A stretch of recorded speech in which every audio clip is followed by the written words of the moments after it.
All right, guys, today I have a little hip opener sequence for you guys. We might have been doing a little more sitting normally than we are used to, so it's really important to counteract all that sitting and that closed hip position and open those hips. So we'll start by coming to a kneeling position. Bringing the knees hip width apart, point the feet, come to the tops of the feet. We're going to come to sit back on the heels. And then some of us might not be able to go as far as others, so just go to where you feel a good stretch. Take the arms behind you, point the fingertips back, and then lift the hips as high as you can. Again, don't have to force it too much, just go to where you feel a good stretch. Everyone's going to be a little bit different, and hold here and breathe.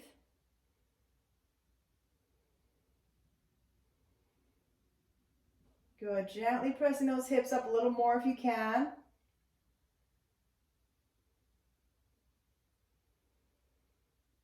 And then release the hips back to the heels. We're just going to walk the table for a second just to release. So just rock the hips from side to side here.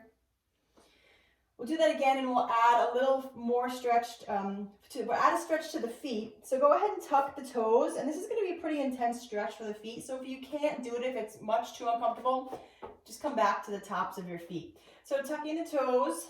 Again, we're going to walk the hands back so that the hips come to the heels. We might just stay right here. If it's available, take the arms behind you, fingertips facing back.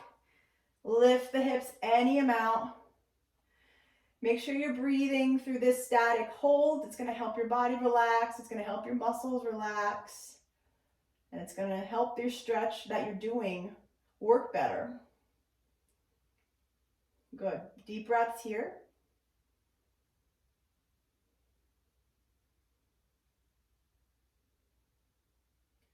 And then slowly release the hips back down. Walk your hands back in front of you.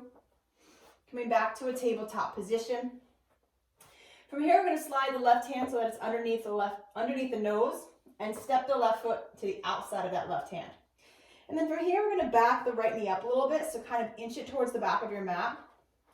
Keeping the left foot flat on the mat and keeping the back knee down for this stretch. I want it to be more of a stretch rather than a harder yoga pose.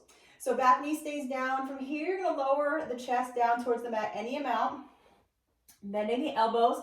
So now if you have a cushion or a pillow nearby, you can grab that, or you can go grab one and come back into this pose.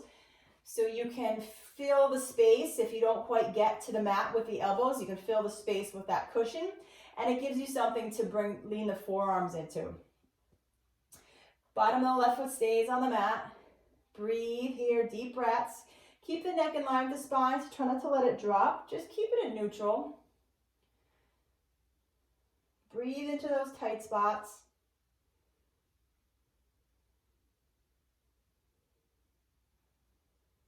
Couple more breaths.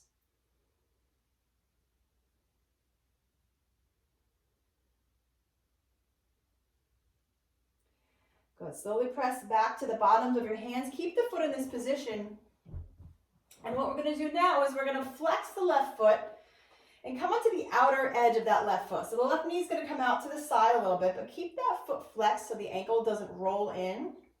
So you're on the very edge of that left foot. And then from here, maybe you walk the hands forward or start to bend the elbows, or maybe you grab that cushion back out so that you can have something to rest the forearms on. Good. Take a couple breaths here. So I want you to be able to see my foot, so I'm going to come back up. My foot is flexed. They're on the outer edge. The left knee is falling out to the side.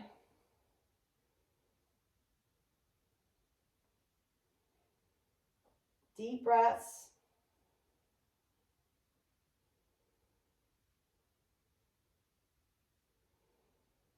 Good. Then from here, we're going to press back up, bring the bottom left foot to the mat. We're going to stay on the same leg, so we're going to come into a pigeon pose from here. So go ahead, bend the left knee and position the shins just about so that it's under your belly button.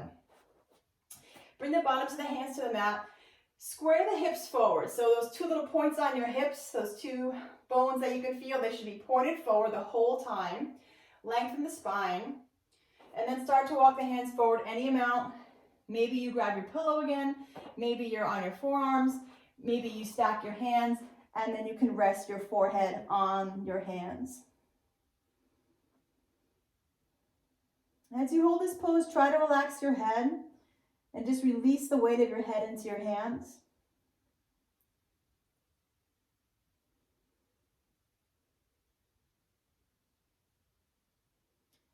Take some deep breaths.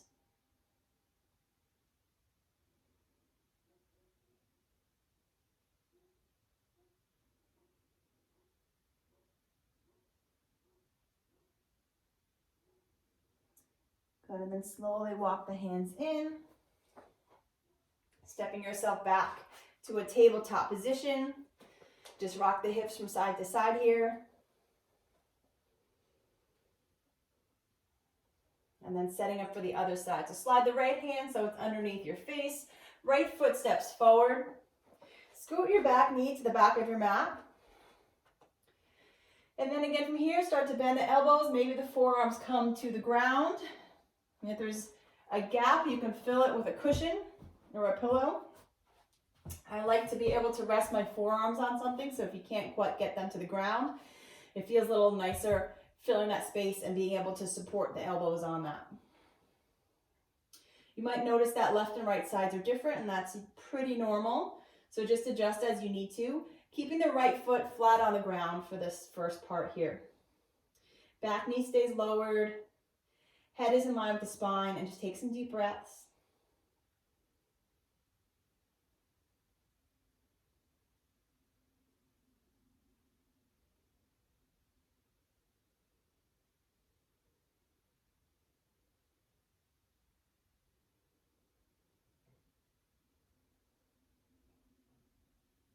Good, and then we'll slowly press back up to the bottoms of our hands. Making that small adjustment with that right foot. So flex the right foot. Come onto the outer edge of your right foot. So the right knee is going to come out to the side.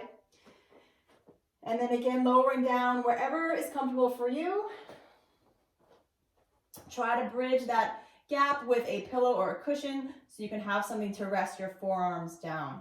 So for me, this right side is a little more open than my left, which is pretty normal to have one tighter side. Keep the head in line with the spine and breathe.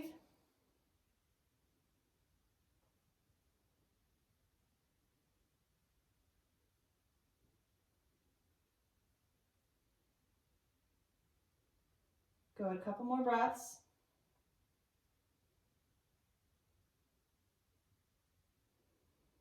And pressing back up to the bottoms of the hands, we're going to take the right leg into pigeon from here. So bring the shin, so that's just about underneath your belly button. Really important to square the hips. I see a lot of people kind of twisting out of this position, and what that does is it moves around the spot you're supposed to stretch, so you're kind of avoiding that tight spot. So make sure the hips are square, shoulders are square. Come down to the forearms if you can. Maybe you can rest your head on your palms. You can also make fists. Maybe I forgot to say that on the other side. And also making sure that toe is pointed, that right toe.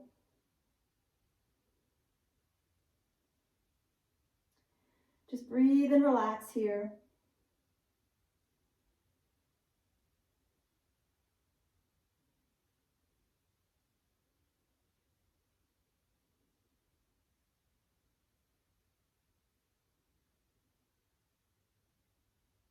Couple more breaths.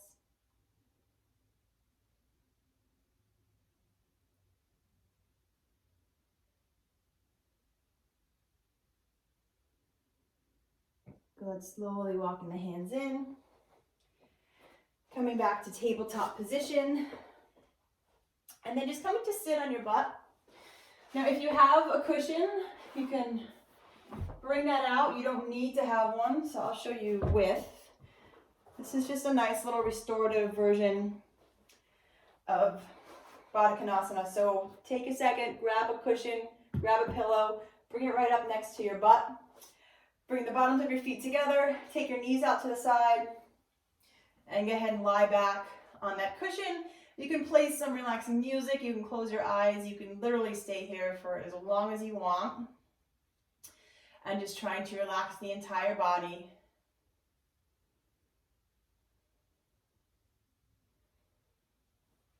Again, no rush to get up, guys. Stay as long as you want. Play through again. Hold the pose as long as you want. Keep moving. Be well. Stay safe. Talk to you soon.